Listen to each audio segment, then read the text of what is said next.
Kemudian kami dari BNN di tahun ini telah mengungkap sebanyak 13 kasus dengan 17 tersangka. Jadi target kami tahun ini sudah tercapai ya. Kemudian untuk barang bukti ini sabu kurang lebih ada 1,5 kilogram yang kami ungkap. Kemudian ganja ada 13,5 kilogram. Hmm. Dan kalau diuangkan ya nilainya ini kurang lebih 2,5 miliar. Selain juga tegas ada penegakan hukumnya, tetapi juga humanis ya, di mana ada sisi bagi para pecandu dan korban ini diberikan kesempatan untuk direhabilitasi sebanyak 2 kali.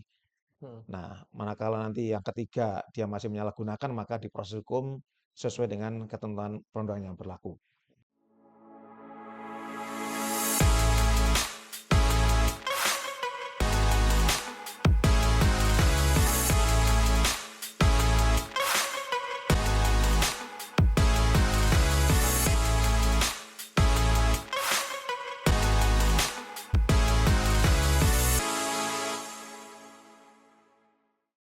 Bangga Macapat, salam literasi digital. Kembali lagi di podcast Bangga Macapat bersama saya Ian dan kita akan berbincang tentang narkotika atau narkoba.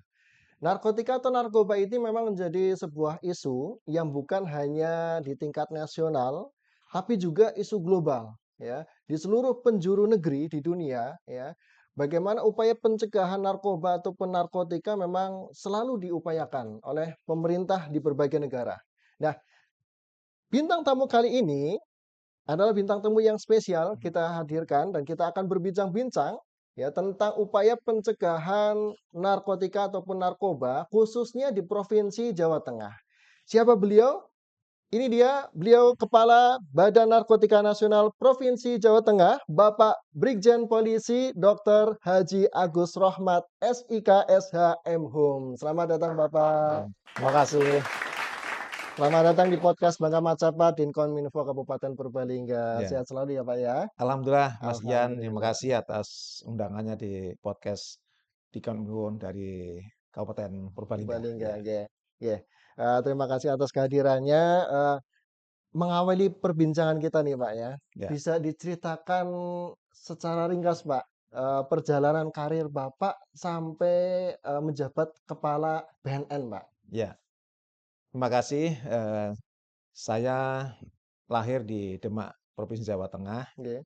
dan saya berkarir di kepolisian ini mulai masuk dari Akabri Kepolisian pada Mhm. waktu itu tahun 8 dan lulus tahun 1991 dari Akademi Kepolisian. Kemudian tugas pertama di Polda Metro Jaya di Jakarta. Polda Metro Jaya. Kemudian berikutnya pindah lagi ke Sumsel Mhm. di Palembang, Mhm. kemudian sekolah dan akhirnya setelah sekolah kami lulus dan menjabat di Provinsi Jawa Tengah pada waktu itu di Oke. Polda Jawa Tengah Mhm. menjadi Kasat Reskrim di Polrestabes Semarang, kemudian Kapolres Salatiga dan Kapolres Kendal, Mhm. kemudian kami kembali ke Bareskrim Mhm. dan kemudian ke Polda Metro Jaya lagi, Ya. kembali ke Direktur Reserse Narkoba di Polda Kepri di Batam, Mhm. kemudian kami sekolah eh, kembali Lemhanas dan akhirnya menjabat di Polda Yogyakarta Polda sebagai Jawa. dia Irwasda dan akhirnya promosi mendapatkan bintang 1 yaitu sebagai Kepala BNN di Provinsi Maluku Utara tahun 2022 dan setahun kemudian saya dipromosikan lagi menjabat sebagai Kepala BNN di Provinsi Jawa Tengah ini sampai dengan hari ini kurang lebih hampir 1 tahun. Hampir 1 tahun Ya, ya. Masya Allah luar biasa. Sebelumnya berarti di Maluku Utara ya Pak ya? betul ya. Iya. Masya Allah luar biasa. Nah, eh, berbicara tentang narkoba atau narkotika nih Pak, mungkin banyak dari pemirsa itu belum tahu sebenarnya apa sih narkotika atau narkoba itu Pak? Ya, narkoba itu kepanjangannya eh, bukan narik kolor bapak ya, bukan ya. Benar ya? Tapi adalah narkotika, psikotropika, Mhm. dan bahan aditif lainnya. Mhm. Ini suatu zat kalau dikonsumsi ini bisa mempengaruhi susunan saraf pusat manusia. Oh gitu. Ya, bisa menghilangkan rasa sampai dia halusinasi paranoid, Mhm. sampai dia bisa bunuh diri ya. Kemudian juga bisa meninggal dunia kalau dia overdosis penyalahgunaannya. Nah, jenisnya narkotika itu, eee, yaitu ada heroin, ada morfin, ada tanaman ganja. Mhm. Kalau psikotropika itu ada seperti ekstasi, kemudian sabu dan lain-lain. Namun di Indonesia ini dalam undang-undangnya Ya. sabu dan ekstasi sudah ditarik menjadi narkotika ya, dianggap pelanggaran narkotika. Kemudian bahan adiktif lainnya itu seperti alkohol misalnya, Mhm. ya kalau itu disalahgunakan bisa mabuk orangnya. Kemudian juga ada beberapa zat lain yang mengandung prekursor, ya seperti kafein, Mhm. nikotin. Kemudian juga ada daftar G, obat daftar G bila disalahgunakan Ya. juga ini bisa menjadi kecanduan Mhm. dan bisa orangnya juga eh, menjadi halusinasi, paranoid dan akhirnya juga bisa rusak organnya, Ya. akhirnya juga cepat meninggal dunia. Ini namanya narkoba, ya. Ya. Mmm. Ya, beberapa waktu terakhir ini kan kita viral nih Pak di media sosial banyak, berita yang memberitakan sebagian remaja ya di daerah luar Jawa ya, mereka, kabarnya ini mengkonsumsi kecubung Pak. Sebenarnya apakah benar berita tersebut atau, sebenarnya apa yang mereka konsumsi sampai mereka berhalusinasi, bahkan ada yang di tengah jalan, bahkan ada yang sampai meninggal begitu Pak? Iya. Jadi sebetulnya berita itu sudah diklarifikasi oleh pejabat yang berwenang di sana ya, Ya.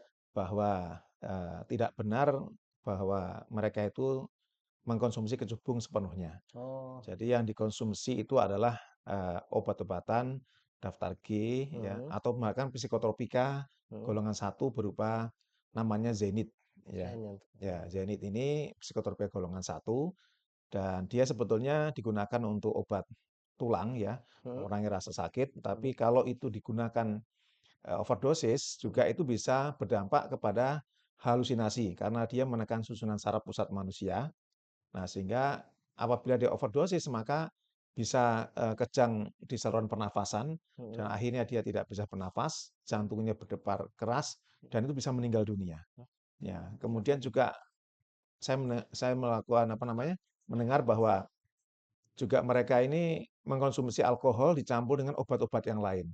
Nah, sehingga di sana itu akhirnya dia overdosis ya, Ya. tidak hanya sekedar mabuk tetapi dia sampai hilang daya ingatnya, Mhm. kejang ya, karena detak jantungnya cukup keras, Mhm. kemudian susunan saraf pusatnya juga tertekan, sehingga dia kejang-kejang dan juga ada yang meninggal. Ya, jadi kecubung sendiri itu sebetulnya tanaman liar yang ada di Indonesia, Ya. salah satunya, dan ini memang mengandung namanya alkaloid ya. Mhm. Alkaloid ini biasanya digunakan untuk obat bius. Mmm. Ya. Ya. Namun di Indonesia ini kecubung juga bisa dimanfaatkan untuk sebagai herbal ya, Mhm. tetapi dalam takaran yang tepat ya secara Mhm. medis. Namun kalau disalahgunakan, ini juga bisa membuat orang tertekan sarafnya karena Mhm. alkaloid ini akan menekan susunan saraf pusat, kemudian dia akan membuat halusinasi, Mhm. membuat juga detak jantungnya menjadi keras, Mhm. sehingga orang itu bisa halusinasi, kemudian paranoid ya, karena dia bisa ketagihan. Dan ini sangat membahayakan manakala ini disalahgunakan. Bisa akhirnya nanti dia meninggal dunia juga. Mhm. Makanya saya sarankan ya jangan pernah mencoba untuk menyalahgunakan kecubung ini. Berarti, konteksnya itu sebenarnya ada beberapa yang memang dalam medis diperbolehkan dengan resep dokter tentunya ya, Pak, ya. Tapi yang, dalam hal ini penyalahgunaan itu yang menjadi masalah gitu ya, Pak, ya? Betul, ya. Nah nah kemudian, eee, berbicara ke beberapa tahun yang lalu itu banyak istilah ngelem itu, Pak. Ngelem Ya. sampai dia mabok. Nah, apakah itu juga termasuk dalam ranah narkoba ini, Pak? Iya, betul. Jadi lem itu bagian di dalamnya ada unsur prekursornya, Mmm. yaitu salah satunya adalah toluen. Dan ini apabila dia dihirup, maka akan ketagihan orang yang menghirup lem itu. Ya, merek apapun lemnya itu, Mhm. biasanya anak-anak anak jalanan itu ya, Ya. kadang-kadang menggunakan lem dimasukin di kaosnya, dihirup gitu Mhm. kan. Akhirnya dia ketagihan karena di dalamnya ada kandungan prekursornya sehingga dia akan terus-menerus akan pengen dan kepengen menghirup lagi. Mhm. Nah, ini tanda-tanda bahwa susunan saraf pusatnya sudah rusak. Mmm. Sehingga saraf di otaknya itu ya ketagihan lagi, pengen lagi, dan lama-lama itu memengaruhi organ yang lainnya, ya, baik itu jantungnya, Ya. parunya, ginjalnya, hatinya, akhirnya dia akan sakit dan akan cepat meninggal dunia. Nah, Hmm. ini mohon diperhatikan ya, Ya. terutama anak-anak ya, jangan sampai ada yang menggunakan menghirup lem ataupun menghirup yang lainnya Ya. yang berbau misalnya bahan bakar minyak BBM misalnya gitu Ya. ya, ataupun misalnya spidol Hmm. ataupun yang lainnya yang mengandung prekursor salah satu toluen yang nanti bila dihirup itu akan ketagihan ya karena mengandung adiktif ini, edik, dia bisa edik. Nah, ini akan mengaruhi sasaran saraf pusatnya dan akhirnya bisa merusak organnya. Ini mohon orang tuanya, Ya. ya, keluarganya, apabila ada anaknya yang tetangganya atau melihat masyarakat demikian, tolong diarahkan, dihimbau supaya tidak lagi menggunakan, ya. Ya. Ya, Jadi memang bau-bau yang terkadang itu menarik untuk anak-anak ya Pak ya, tidak sengaja mereka hirup. Nah ini perlu pengawasan tentunya ya dari para ya. orang tua. Ya, baik Pak, untuk berikutnya pertanyaan berikutnya, bagaimana sebenarnya tingkat kerawanan narkotika atau narkoba di wilayah Provinsi Jawa Tengah Pak? Ya, kita tahu di Indonesia ini eh, oleh Bapak Presiden Jokowi pernah disampaikan Indonesia tahun 2015 darurat narkoba, ya. Ya, Dan itu sampai saat ini kita ketahui tidak ada satupun eh, provinsi di Indonesia ini tidak terjerat narkoba, ya, termasuk di Jawa Tengah. Nah, di Indonesia hasil penelitian BRIN dan BNN ya, ini tahun 2021 kita ada 1,95% dari jumlah penduduk Indonesia atau 3,6 juta jiwa mhm, penyalahguna. Kemudian mhm, tahun 2023 itu dilakukan penelitian lagi ternyata mengalami penurunan sedikit ya. mhm, Eh, ini ada 3,3 juta jiwa atau 1,73% dari jumlah penduduk Indonesia. Bagaimana di Jawa Tengah? Jawa Tengah ini hasil penelitian ya, ini ada 1,30% dari jumlah penduduk Jawa Tengah atau sekitar 195.000 penyalahguna narkoba. mmm, Nah, ini juga angka yang cukup besar dan perlu perhatian kita semuanya ya. ya, Nah, kemudian khusus Purbalingga ini menduduki peringkat ke-32 dari 30 35 kabupaten kota. kabupaten kota yang ada di Jawa Tengah. Ya, Namun demikian kita tidak boleh terlena ya, ya, karena ancaman ini merupakan ancaman laten bagi SDM yang ada di Purbalingga. ya, Kita menginginkan kualitas SDM di Purbalingga ini SDM yang unggul ya, ya sehingga Indonesia nanti akan mencapai Indonesia Emas tahun 2045 ya, dengan 5 besar ekonomi dunia tentu harus kita kawal dari sekarang ini ya. Makanya kita harus libatkan semua elemen masyarakat. Mari kita bersama untuk hidup sehat tanpa narkoba, mengawal generasi muda ini menjadi calon-calon pemimpin bangsa. ya, Ya. amin. Nah, untuk jenis narkoba sendiri ya, Pak, Ya. jenis narkoba apa yang saat ini marak disalahgunakan oleh para penyalahguna tersebut khususnya di wilayah Provinsi Jawa Tengah? Ya, jadi jenis narkotika ini sangat banyak sekali ya. Ya, Namun yang paling banyak digunakan mhm, adalah yang pertama sabu, sabu, yang kedua ganja, dan yang mmm, ketiga adalah jenis psikotropika atau daftar G yang lainnya.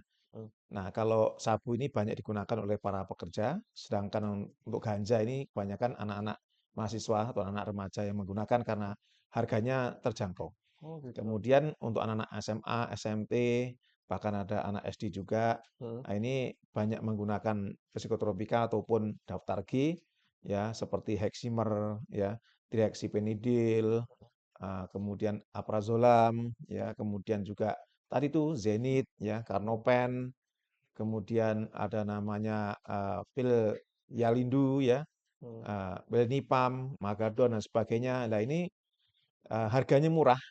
mmm, Tapi ini bila dikonsumsi, maka juga akan menekan susunan saraf manusia, ya, sehingga dia detak jantungnya akan semakin kencang.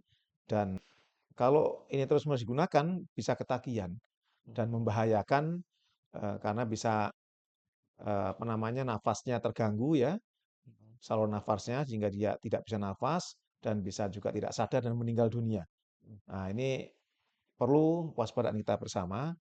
Manakala ada anak-anak yang membawa pil kecil-kecil yang dibilang, "Ini vitamin," misalnya, jangan Mhm, percaya. iya, Sebaiknya orang tuanya membelikan sendiri aja vitamin ke apotek ya. heeh, Kalau dia mau obat, ya obat dari resep dokter saja. mhm, Jangan boleh mengkonsumsi pil apapun, apalagi ditawari oleh temennya ya, dikasih secara gratis. Nah, ini mohon orang tuanya ya, saudaranya untuk mewaspadai. Tolong diperhatikan di tasnya, di dompetnya ya, atau di bukunya dibuka manakala ada pil-pil yang kecil putih kuning ada hurufnya Y segala macam, mhm, tolong diambil ya supaya tidak dikonsumsi lagi karena kemungkinan itu merupakan eh, bisa psikotropika atau terapi yang disalahgunakan oleh anak-anak ya. mmm, berarti marak ya, Pak, ya di, lingkungan anak-anak kita, peredaran yang mereka mungkin anggap itu jajanan ya, Pak, ya?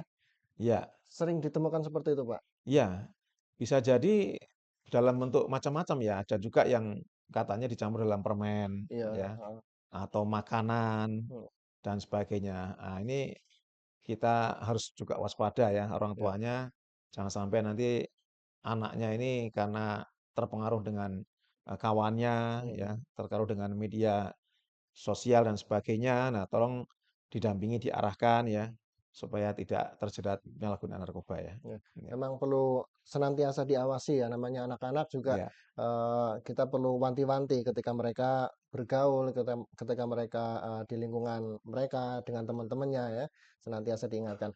Baik, Pak, untuk modus operandi yang sering dilakukan ini, Pak, para bandar ataupun pengedar yang beroperasi di wilayah Jawa Tengah itu seperti apa, Pak?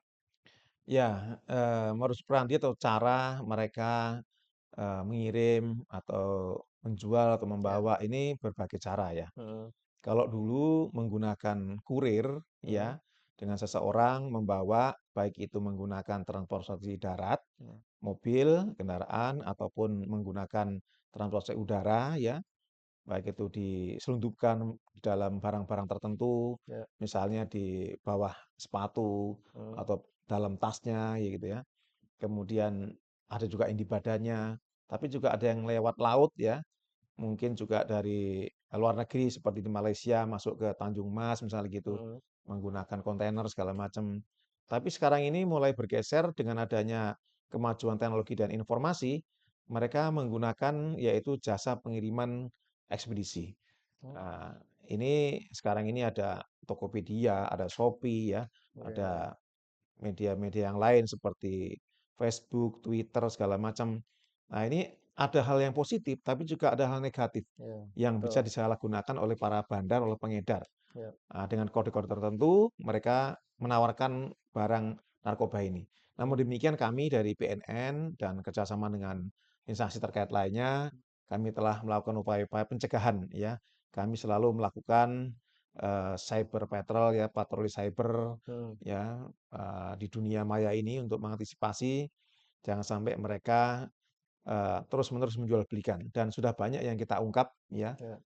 mereka yang menjual belikan melalui media sosial atau media online ini. Ya, Seperti itu ya. ya, Iya, untuk wilayah Jawa Tengah sendiri, bagaimana situasi tingkat kerawanan narkoba yang paling tinggi? Dan bisa disampaikan mungkin Pak capaian yang telah dilakukan oleh BNN Jawa Tengah di bidang pemberantasan dalam beberapa tahun terakhir atau beberapa bulan terakhir? ya.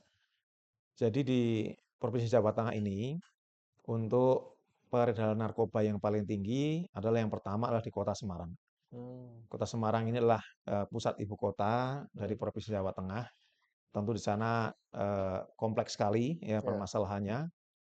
Oleh karena itu ini menjadi sasaran para bandar untuk mengedarkan di Kota Semarang. Dan ini perlu upaya keras kita semuanya untuk menekan jangan sampai terus meningkat ya. ya, Kemudian yang kedua adalah di wilayah Surakarta. Surakarta. Surakarta ini ya kota yang kota sejarah ya, yang tentu kita harus bersama-sama mengupayakan juga untuk meningkatkan pencegahan dan pemberantasan di sana. Betul. Dan yang ketiga adalah di wilayah Banyumas ya. Hmm, Banyumas ini menduduki peringkat ketiga. Nah, kalau hasil ungkap kasus kami bersama-sama dengan teman-teman dari kepolisian, karena yang ya, berwenang untuk menanggulangi, ya, melakukan penegakan hukum narkoba ini adalah Polri dan juga BNN. ya, Nah, kami bersama-sama bekerja sama sinergi melakukan pengungkapan kasus ya. Kalau di tahun 2022 ini Polri telah mengungkap sebanyak 1.866 kasus ya, dan di tahun 2023 itu ada 1.986 Hmm. kasus ya. Jadi ada peningkatan Ya. pengungkapan kasus. Kemudian kami dari BNN di tahun ini telah mengungkap sebanyak 13 kasus dengan 17 tersangka. Jadi target kami tahun ini sudah tercapai ya. Kemudian untuk barang bukti ini sabu kurang lebih ada 1,5 kilogram yang kami ungkap. Kemudian ganja ada 13,5 kilogram. Hmm. Dan kalau diuangkan ya nilainya ini kurang lebih 2,5 miliar. Oh, luar Dan biasa. dari jumlah ini kami mampu menyelamatkan masyarakat sebanyak 26.222 orang ya. Ya. Apabila ini bisa tersebar di masyarakat, maka Hmm. mereka akan mengkonsumsi dan kita bersyukur kita mampu menyelamatkan sejumlah itu. Setelah upaya di bidang pencegahan nih, bagaimana kebijakan yang dilakukan oleh BNN Provinsi Jawa Tengah, khususnya dalam hal rehabilitasi para penyalahguna narkoba, Pak? Ya, di dalam Undang-Undang Nomor 35 Tahun 2009 tentang narkotika, Ya. di pasal 54 dijelaskan bahwa pecandu dan korban penyalahgunaan narkotika ini wajib direhabilitasi.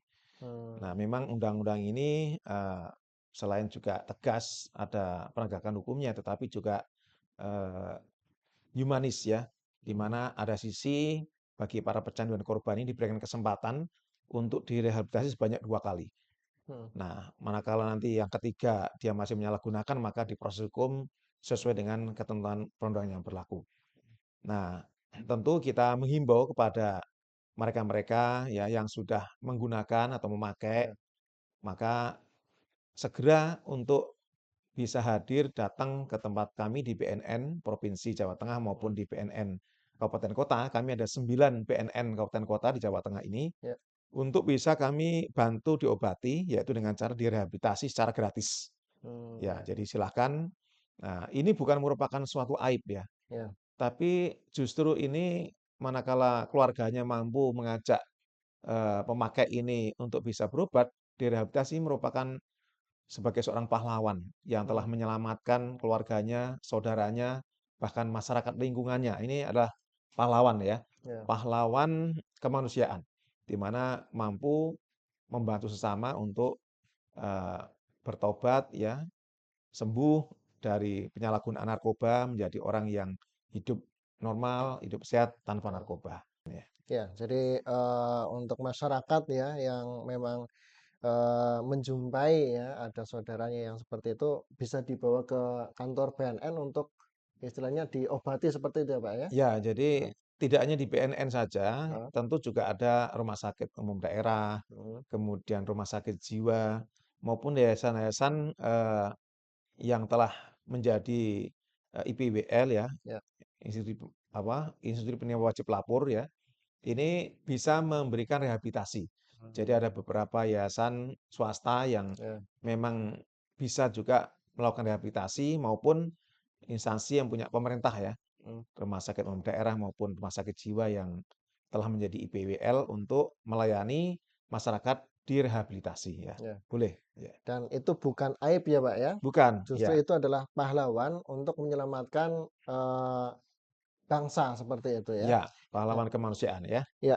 Kemudian, sebenarnya perbedaan, Pak, perbedaan penindakan ini, Pak. Mana yang harus direhabilitasi dan mana yang bisa dihukum penjara, Pak, seperti itu. Bisa dijelaskan, Pak? Ya, jadi dalam Undang-Undang Nomor 35 Tahun 2009 tentang narkotika, Mhm. di sana jelas ya eh, status hukum dari seseorang. Kalau dia sebagai produsen Ya. yang memproduksi narkoba, kemudian bandar ya, Mhm. ataupun kurir, Ya. atau mungkin orang yang menyimpan, memiliki, menyalahgunakan, itu mereka harus diproses hukum, yaitu penyidikan, kemudian penuntutan dan sidang di peradilan, dan akhirnya dia mendapatkan vonis, baik itu pidana penjara, baik itu hukuman mati, seumur hidup 20 tahun, atau 5 tahun, atau sesuai dengan keadilan yang diterima di pengadilan. Mhm. Dan bahkan bisa kena denda, ya, Ya. miliaran ya. Kemudian bagi mereka pecandu Mhm. dan korban penyalahgunaan narkotika, sebagaimana tadi saya sebutkan dalam pasal 54, Ya. dia memiliki hak untuk bisa direhabilitasi. Jadi kalau korban dan pecandu itu bisa direhabilitasi. Dengan syarat apa? Dengan syarat yaitu memenuhi surat edaran Mahkamah Agung Mhm. ya nomor 10, yaitu misalnya dia penyalahguna atau pemakai sabu. Sabu apabila memang dia sebagai pecandu atau korban mengkonsumsi di bawah 1 gram. Di Barang bawah. buktinya itu bisa kita rehabilitasi. Mhm. Kemudian ganja misalnya di bawah 5 gram, ekstasi di bawah 10 butir misalnya. Ya. Nah, ini bisa dilakukan rehabilitasi, tetapi dengan prosedur yaitu dilakukan namanya asesmen. Ya, misalnya ada seseorang ditangkap oleh kepolisian, kemudian barang buktinya memenuhi surat edaran Mahkamah Agung tadi itu. Ya. Nah, kemudian mereka akan dikirim ke BNN. Di BNN akan dimintakan namanya asesmen. Kami dari BNN akan membentuk namanya tim asesmen terpadu atau TAT. Ya. Ya, TAT ini ada 2 tim. Mhm. Yang pertama adalah tim medis, Ya. yang kedua tim hukum.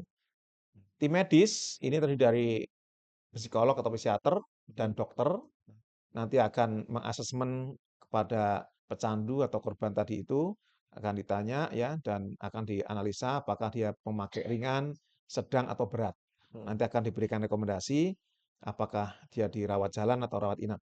Kalau dia pemakai yang berat, maka akan rawat inap ya, atau sedang atau berat inap. Tapi sedang atau ringan dia bisa rawat jalan. Nah, gitu. Kemudian yang kedua tim hukum.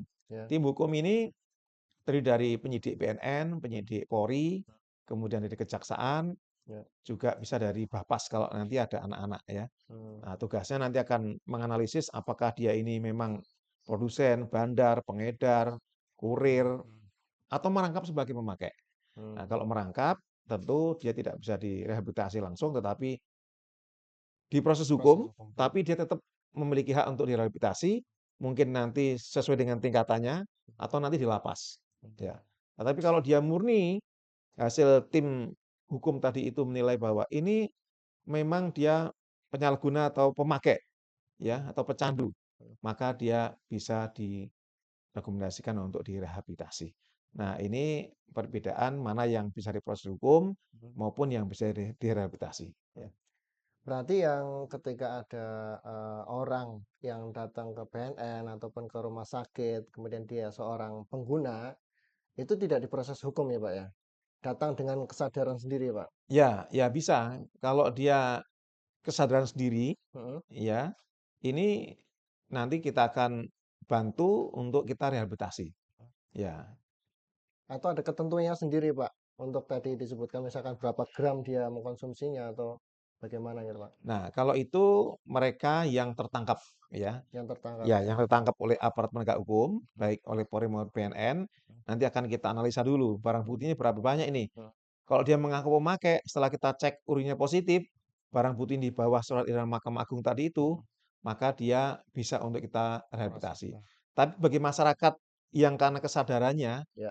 tadi diberikan kesempatan 2 kali tadi itu. Hmm. Jadi keluarganya misalnya diajak ke BNN atau ke rumah sakit ya, Ya. atau dia sendiri datang, itu tidak proses hukum. Ya. Ya, bahkan dibantu untuk dilakukan rehabilitasi, Mhm. gitu. Oh, iya, ya. Berarti jangan khawatir ya. Mmm, Sekali lagi ini bukan sebuah aib seperti itu ya, Pak, ya. iya, Ini untuk menyelamatkan, bangsa kita ya dari, penyalahgunaan narkoba. Kemudian, Pak, bagaimana strategi dan kebijakan dari BNN Provinsi Jawa Tengah khususnya di bidang pencegahan penyalahgunaan narkoba, Pak? iya, berbicara masalah strategi, kami ada 4 strategi ya. Ya. Yang pertama, kami menggunakan strategi namanya soft power approach, yaitu pendekatan dengan cara lunak. Apa saja pendekatannya? Yang pertama adalah pencegahan. Mhm. Pencegahan ini dengan tujuan untuk meningkatkan daya cegah dan daya tangkal di masyarakat. Wujudnya apa? Bisa berupa sosialisasi, Ya. ya, bisa tatap langsung, bisa daring, bisa menggunakan banner baliho, ya, video, LCD, brosur dan segala macam ya. Kemudian yang kedua adalah pemberdayaan masyarakat.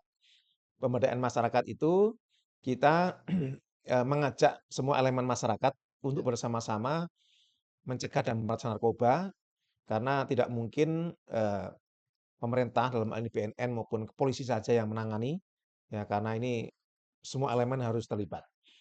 Nah, kami memiliki program namanya Desa Bersinar. Desa Ya, bersinar. yaitu Desa Bersih Narkoba. Mhm. Ini kami lakukan program ini di desa-desa atau kelurahan yang rawan. Ya, Mhm. jadi ada kategori rawan. Kita memiliki pemetaan narkoba itu ada 4 ya. Ada aman, siaga, waspada, kemudian rawan. Nah, kalau dia rawan, maka kita lakukan namanya Desa Bersinar. Di situ kita lakukan untuk komunitas maupun keluarga, kita berikan namanya ketahanan masyarakat Mhm. dan ketahanan keluarga. Mhm. Nah, ini programnya, yaitu di Desa Bersinar. Juga kita lakukan namanya unit IBM, ya, Mhm. intervensi berbasis masyarakat. Apa itu? Yaitu rehabilitasi bagi candu dan korban tadi itu atau pemakai di wilayah Mhm. desa itu dari masyarakat, oleh masyarakat dan untuk masyarakat. Mhm. Nah, jadi kalau nanti di desa itu kita sudah canangkan Desa Bersinar, kemudian kita sudah canangkan IBM tadi, kemudian kita latih namanya agen pemulihan, ya setiap desa itu kita latih ada 5 orang, dia akan mencari mana warga desa yang sebagai pemakai dan dia akan diajak didampingi untuk direhabilitasi ke BNN atau di rumah sakit yang melayani rehabilitasi. Nah, ini adalah pencegahan tadi itu dan pemberdayaan masyarakat. Pemberdayaan masyarakat itu salah satunya juga kita melatih bagi keluarga atau mereka mantan mantan napi narkoba Narkoba. supaya bisa hidup ya dengan skillnya Mhm. melakukan jual beli usaha yang tidak lagi jual beli narkoba. Ya. Maka kita programnya namanya life skill. Ya, kita Mhm. latih dia, kita panggil pelatih untuk misalnya servis AC misalnya, menjadi tukang misalnya, Ya. tukang batu, tukang kayu, nanti kita belikan peralatan ya, kita latih misalnya 3 hari, kita berikan peralatan, setelah itu dibawa pulang oleh dia karena memiliki skill, memiliki alat, Mhm. bisa usaha sendiri. Itu Mhm. namanya life skill. Kemudian yang berikutnya adalah rehabilitasi. Ini adalah bagi mereka yang eh, penyalahguna tadi itu. Ini Ya. program yang pertama soft skill ya. Mhm. Yang kedua adalah ulangi ya, eh, soft approach ya. Mhm. Yang kemudian nanti yang kedua adalah hard approach ya. Mantap, Bos. Nah, yaitu penegakan hukum. Ya, penegakan hukum ini tindak pidana narkotika juga tindak pidana pencucian uang. Jadi bagi para pelaku penyalahgunaan narkoba, selain eh, khususnya bagi bandar, pengedar, Ya. itu kita tidak hanya diproses dengan undang-undang tidak pidana narkotika, tetapi juga money laundering, pencucian uang. Mhm. Kita sita semua asetnya, Mhm. supaya kita miskinkan dia, supaya nggak bisa lagi jual beli. Gitu ya. Nah, ini bagi bandar, produsen, pengedar, itu kita berat sekali ya, kita sita semuanya asetnya. Ini adalah hard power approach ya. Mhm. Yang ketiga adalah smart power approach, Mhm. yaitu pendekatan dengan menggunakan IT. Karena sekarang perubahan zaman, Ya. semua serba IT, mereka juga menyalahgunakan, mengedarkan menggunakan IT, maka kami juga strateginya juga menggunakan IT. Baik itu untuk mapping, analisis, pendataan, pengungkapan jaringan, itu menggunakan IT. Yang berikutnya adalah, yang keempat adalah cooperation, yaitu kerjasama. Kami memiliki strategi untuk kerjasama, baik itu internasional, regional, dan nasional. Mhm. Secara tentu lokal ya, baik itu dengan pemerintah maupun pihak swasta, Mhm. termasuk lembaga pendidikan. Ya. Nah, misalnya kami menciptakan kawasan bersinar, Mhm. ya, maka kami dengan para pemilik industri, kami datang ke tempat-tempat tambang, industri, supaya apa? Supaya menciptakan kawasan industri bersinar. Mhm. Ti- Karena investor itu harus kita amankan, jangan sampai diserang oleh narkoba, Ya. baik dari internal maupun eksternal ya.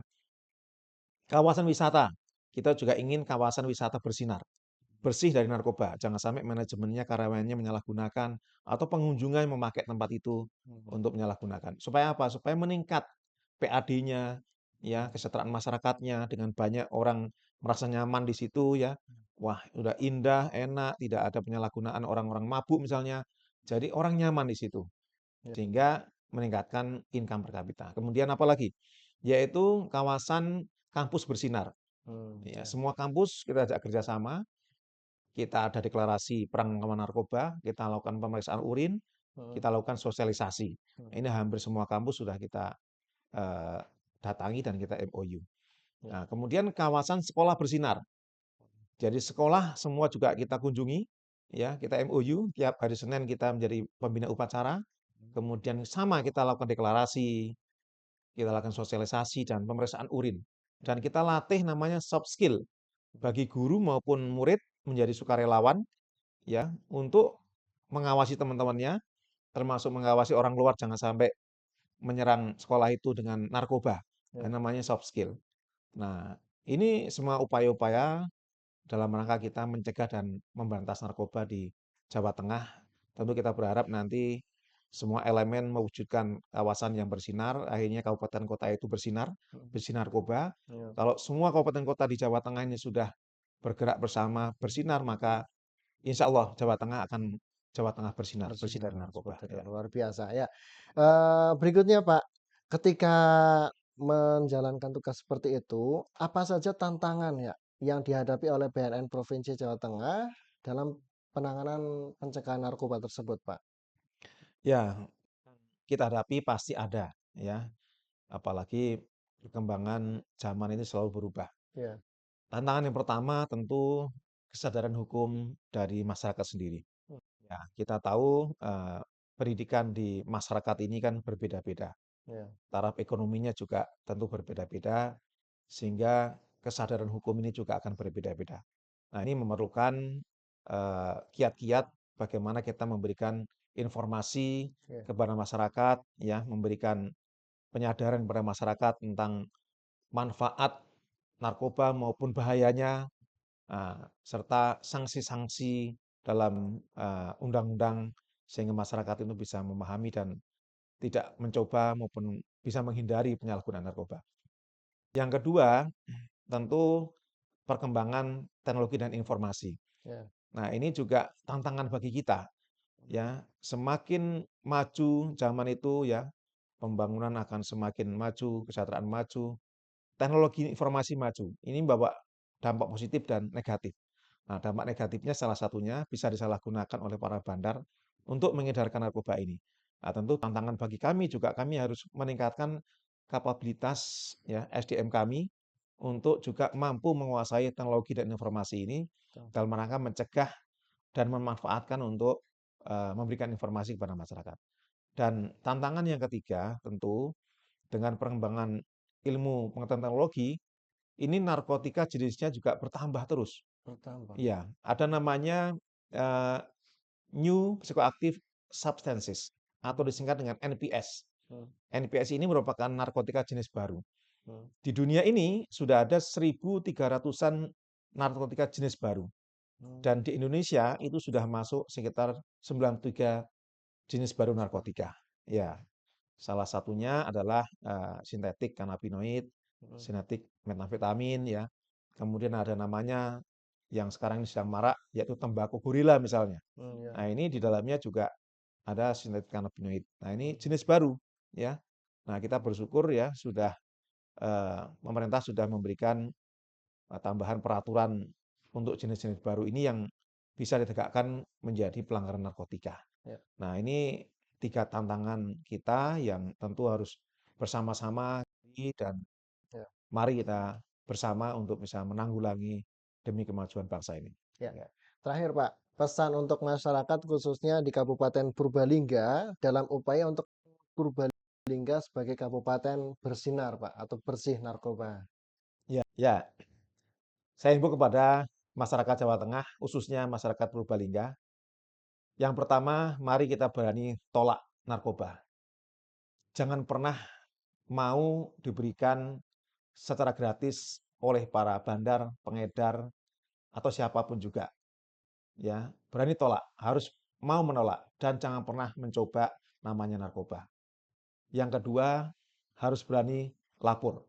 Silakan laporkan bila diketahui adanya peredaran gelap narkoba ataupun penyalahgunaan narkoba. Ada orang-orang yang memakai, mengedarkan, membawa, menyimpan.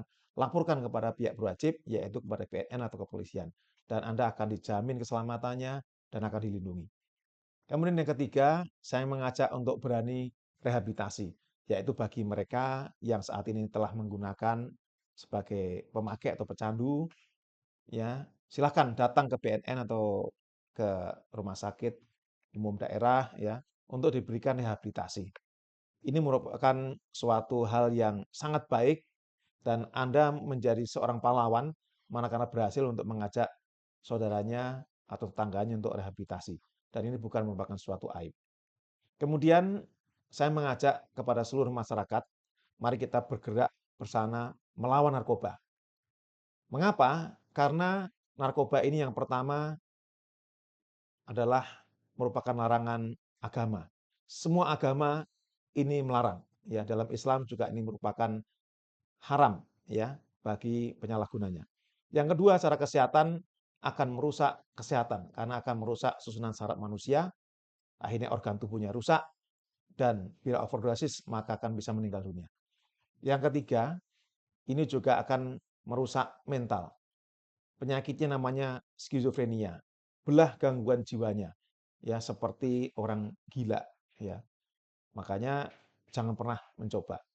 Yang keempat, ini akan merugikan secara ekonomi, baik itu ekonomi pribadi, keluarga, masyarakat, bangsa, dan negara. Oleh karena itu, mari kita bersama bergerak melawan narkoba demi mewujudkan generasi muda yang hidup sehat tanpa narkoba, demi mewujudkan Purbalingga bersinar, yaitu bersih narkoba, dan akhirnya semoga Jawa Tengah juga akan menjadi Jawa Tengah bersinar, bersih dari narkoba. Terima Ya, kasih. amin. Ya, luar biasa.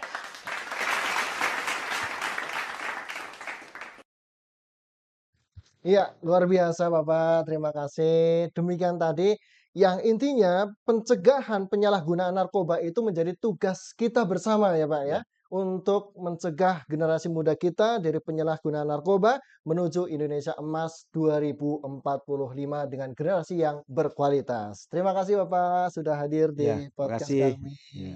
Dan pemirsa, jangan lewatkan untuk mengikuti terus podcast Bangga Macapa dan kita akan hadirkan narasumber-narasumber yang luar biasa. Akhirnya saya Ian pamit undur diri. Bangga Macapat, salam literasi digital.